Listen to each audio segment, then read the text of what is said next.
Welcome everyone to this month's Icehouse webinar and on the topic crisis management. I am Bryce Stewart, the community manager at the Icehouse, and today we have Kevin DeAmbrose Smith with us. Kevin is an Icehouse coach with a real focus on driving long-term sustainable growth and profitability.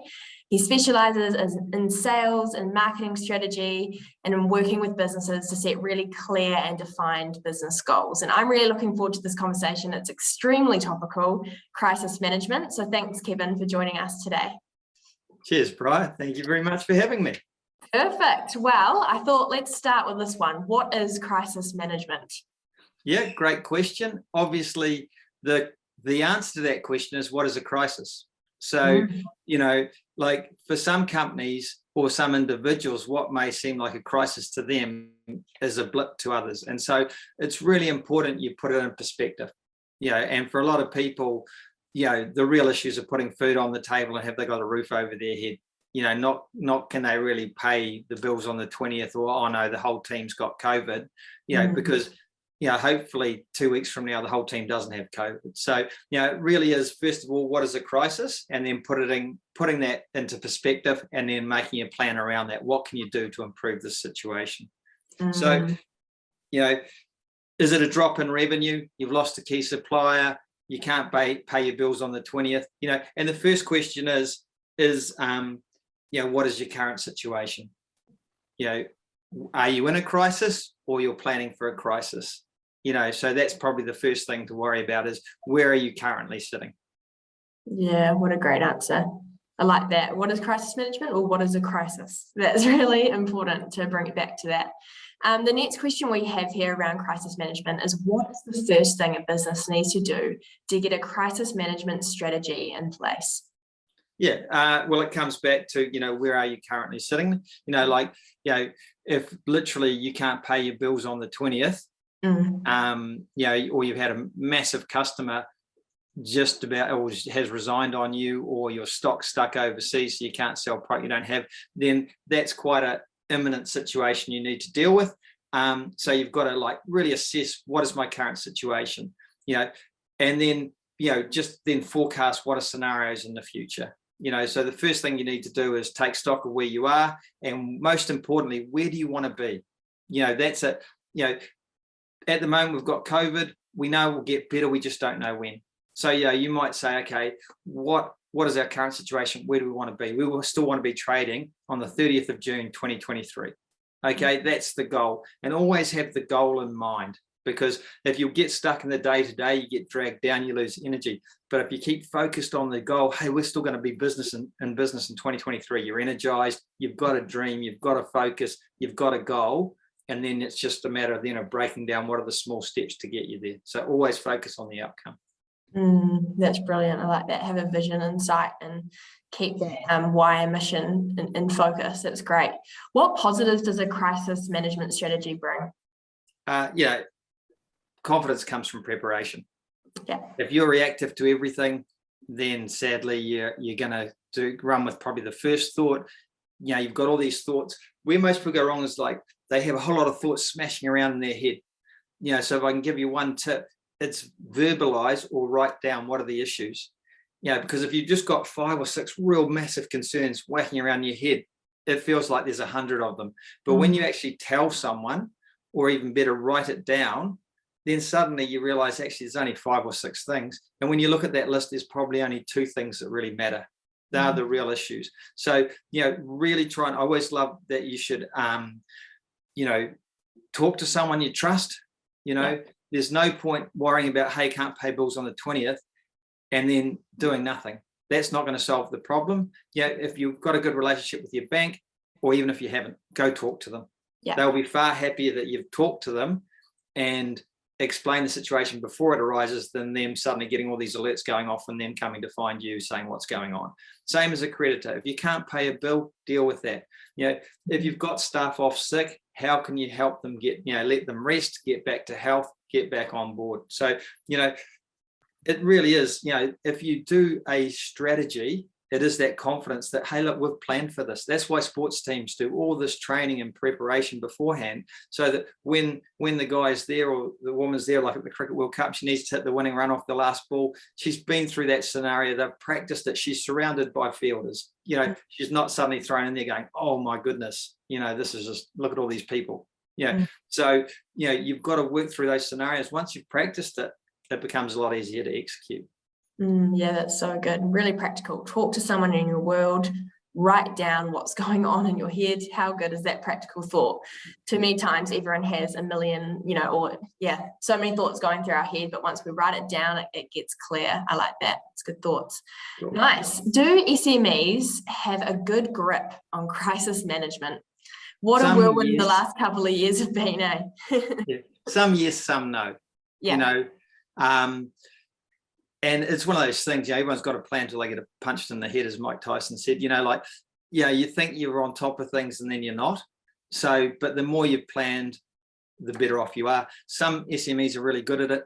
With this current crisis, I would hope that no one's out there going, well, what if the team gets COVID? Hopefully they've thought through that situation and, gone, okay, we're not going to put all the decision makers in the same room, or how can people, so if one person gets sick, everyone gets sick.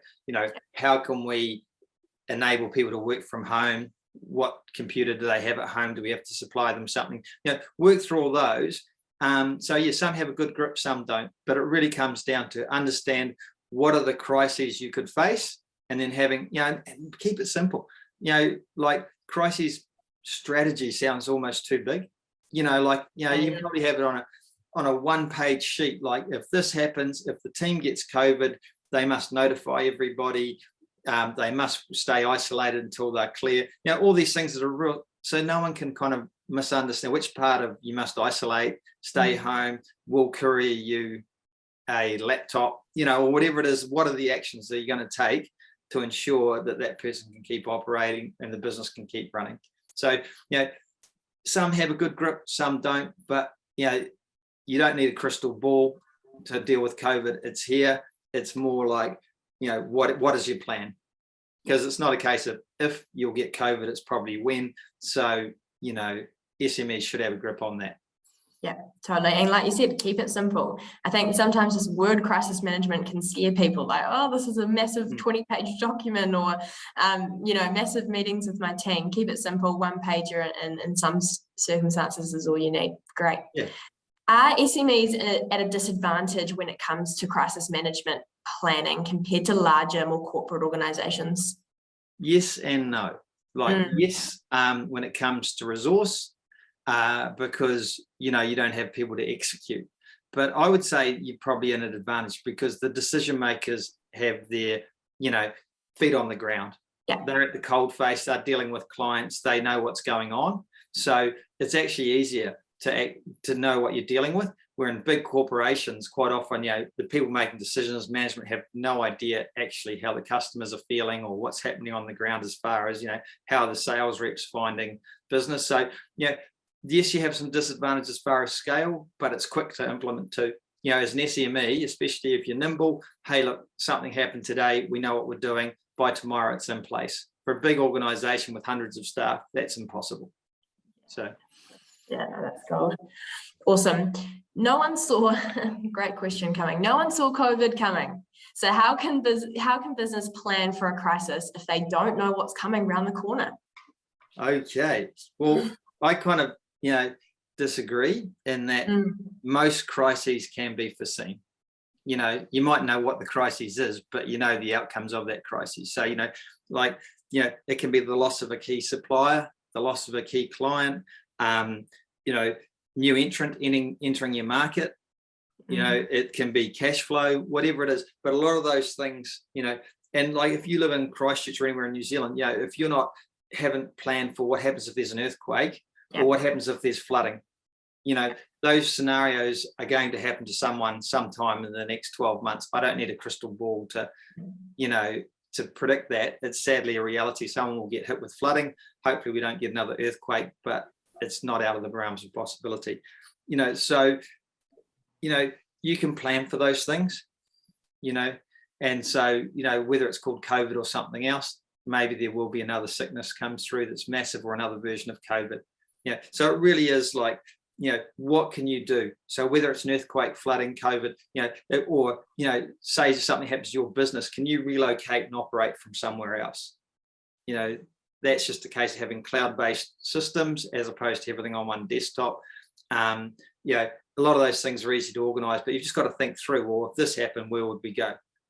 What happens if there was a fire in your building? Same scenario, whether it's an earthquake, flooding, fire, they're all the same situation. You can't operate out of your premises. Where would you relocate to, or would everyone work from home? If they work from home, what access do they need to systems and sales reports or whatever it is? So really, just plan for not specific crises, but general scenarios. Yeah, it's like just having to ask yourself questions, just constant questions. What would happen if this happened? What's our game plan here? For every sort of situation. But I think your future self is definitely going to thank you for that work that you've done. That's exactly right. Your future self is going to love you, because, hopefully you never need it, but you may do. Yeah, totally. Yeah, that's good. Nice. What other questions do I have here? What steps should a company take when starting to develop a crisis management plan? Yeah. First one is, as I said at the start, take stock of your current situation. Are you in a crisis? You think you're about to enter one, or you're just scenario planning? Like, if I can get anyone to take anything out of this today, it's talk to people. Okay. So many companies I deal with, we're worried, like, are we going to lose our biggest customer, or is our supplier going to dump us, or whatever it is? Go talk to them.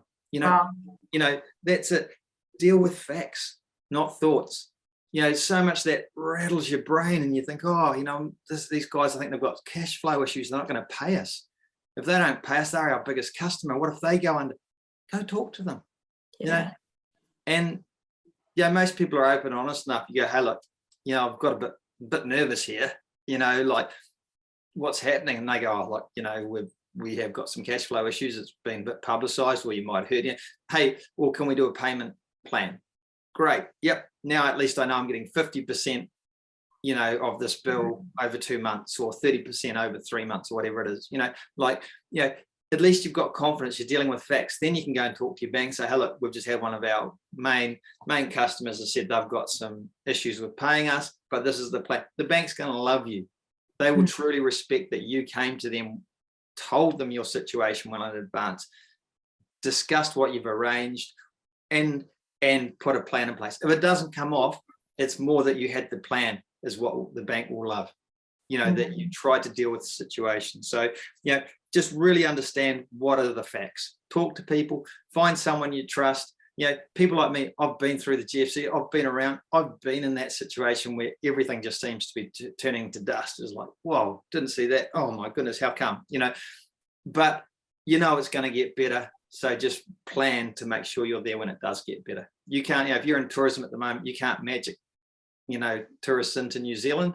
But, from 2 years, it's very likely the tourism industry is going to be in a lot better place. Your job is to survive and grow as you can, but make sure that when they do start arriving, you're ready to implement. You're not starting to think about it on the day that the government says it's all on, tourists are in, and they start flying in on plane loads, and you're going, oh, what should we do about this? And so, as I said, crisis management, it's scenario planning. If we get a limited influx of tourists, what are you doing? If we get a massive load of tourists, what are you doing? Can you scale up? How are you going to scale? There's a lot of growth. I'm actually really confident in New Zealand's future. Great. It just looks a bit bleak now, but again, what are you doing about that upside? The last thing you want is when that upside comes and you can't cope and your opposition does. They become dominant market leader and you're still struggling because you haven't worked out how many staff you need to hire, what systems, what building size you need, where you're going to operate from. All those things you can think through now. That's so good. I'm sitting here learning so much. I'm just like, oh, this is so great. But I love that thought of just go talk to people, like we forget that there's actually just human beings, just people behind these businesses. And they are very happy to have conversations when they arise. So go ahead and do that and front face it. That's the best thing you can do. I love that answer. Awesome. When a crisis has a significant financial impact, how can you adapt your business model to reduce costs both in the short and the medium term? Okay, so hopefully, before it hits, right? So you want to do some scenario planning. So, always think, what's the worst case scenario? Like you lose 100% of revenue. I've had some clients that's truly happened to. They're in tourism, targeting offshore, tourists. They have gone to zero, right? But then you go, okay, well, our worst case scenario is 100% no income, right? But generally for most businesses, think of the worst case scenario, then you want to limit the downside. So Richard Branson gave a beautiful example of that, where he wanted to start Virgin Airlines, right? And they were a record company. So he went to the board of Virgin, so I want to start an airline. And of course they're like, hey, we're record executives, what are we doing in the airline business? But he was very clever. He went to Boeing, and Boeing had an excess of 747s at the time. And he said, I want to rent or lease a Boeing 747 at 1 year. How much would it cost? And I want the ability to give it back at the end of the year. So straight away, he said to his board, we rent this jumbo, right? It's going to cost us this much. If we don't get one paying passenger, we give it back. This is the maximum cost to the business. Suddenly, everyone knew the maximum downside. They were willing to take the risk. Where if he had just said, I want to launch an airline, they quite rightfully said, no, thanks, not our business. Yeah. So, understand what is limit the downside. What is the worst case scenario? Then you go, hey, look, 100% revenue down is our worst case scenario. Then you're kind of going into hibernation. But the reality is, you sit somewhere between your ideal 100% profit, operations, and zero. So the reality is, so work through those scenarios. If you're 30% of normal revenue, what does your business look like? How many staff have you got? How are you operating? If you're 60%, how many staff? What do you look like? Who's the customers you must hang on to? Because if you've got to make staff redundant, sometimes you are better like going, okay, we can't service all these people well, so let's just look after most. You can do all that in advance, and then the reality sits somewhere between 0 and 100. You just don't know exactly where it fits. So work out a few scenarios already now. Working with someone like me or working on your own with someone you trust, you'll be able to predict what that company looks like in a year's time. Yeah. Where it's based. You actually know your future. Everyone can predict their future. And so if the reality is, no matter, despite your best efforts, you're at 30% of revenue, our business looks like this at 30% of current revenue. And we have downsized, we've got out of our lease, it's cost us this much. We've said, I hate making people redundant, I've had to do it, it's a terrible thing to do, but it's much better that instead of you trying to keep paying all those bills, and that some people may lose their jobs, but the business, some people still have their job. If you keep operating, make no changes, because if things don't change, they stay the way they are. Yeah. And so if you're bleeding cash, bleeding money, eventually everyone loses their job. And sadly for SMEs, quite often someone might lose their house. Wow. Yeah. Because most people's houses are like, that's a dreadful situation to find yourself in. Limit that downside, make the hard decisions. We have to be a company that's only got, instead of 10 staff, we've got 3 staff. Yeah. But you're not going to lose your house. You'll sleep better at night, I assure you. Yeah, definitely. Wow. That's great. That's really good. Awesome. You've covered so much in a short time, which is exactly what we want for these webinars. So thanks, Kevin. Any final recommendations or thoughts on crisis management from you? Yeah, kind of one final thought, if a crisis hits, take the punch. You can't control it. As they say in boxing, you didn't lose when you got knocked out, or knocked down, sorry, knocked out, you lose when you don't get back up, And so take the punch, get back up. The crisis will end. You just don't know when. You just got to make sure it's not terminal, So, have a plan. As I said, confidence comes from preparation. You've got a plan. You go, okay, this has just hit. What are we doing? Okay, we've had a fire, right? Well, here's our 1-page fire plan. Okay, everyone's going to work from home. We'll take stock. Have we got stock to, if we're in stock, or have we, how the customers, blah, blah. And like no one shoots 100% bullseyes. So take shots. Like I'll use lots of sporting analogies, but Wayne Gretzky, greatest ice hockey player, he says you may miss 100% of the shots you don't take. Yeah. Wow. So you've got to take shots, okay? And expect that some of them won't be the right answer. You'll make some wrong decisions. And that's that's not the worst thing that can happen. Like Theodore Roosevelt said, and any moment of decision, the best thing you can do is the right thing. The second best thing you can do is the wrong thing. And the worst thing you can do is do nothing. Wow. And that's so true. Like if you do nothing, things stay the way they are. And, especially if you're leading a team, whether it's a small team or large team, they want to see you making decisions. There's nothing worse than saying, I'm not sure what to do. And as I said, if things don't change, they stay the way they are. So, take some shots, accept that not all of them will be correct, but you've moved forward. And the most important thing is, like I said right at the very start, set the goal of what success looks like. We're still going to be operating on the 30th of June, 2023. And then work backwards. Well, if you're going to be operating in 2023 and we're, worst case scenario, we've got 30% of revenue. It's pretty rare that you lose 100% in most businesses. You might lose a few key customers, but that's what the business looks like. Then you start stepping back and it gets really interesting. You step backwards and you go, okay, well, sadly, we're going to have to make, some staff redundant.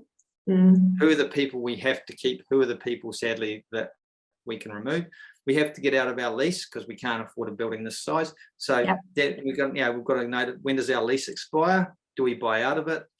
All these steps, and it comes back, and then suddenly you get like this absolute game plan of what do I need to do this week, right, to get there in 30 days time. So I love Gantt charts, like, hey, this happens, this happens, this happens.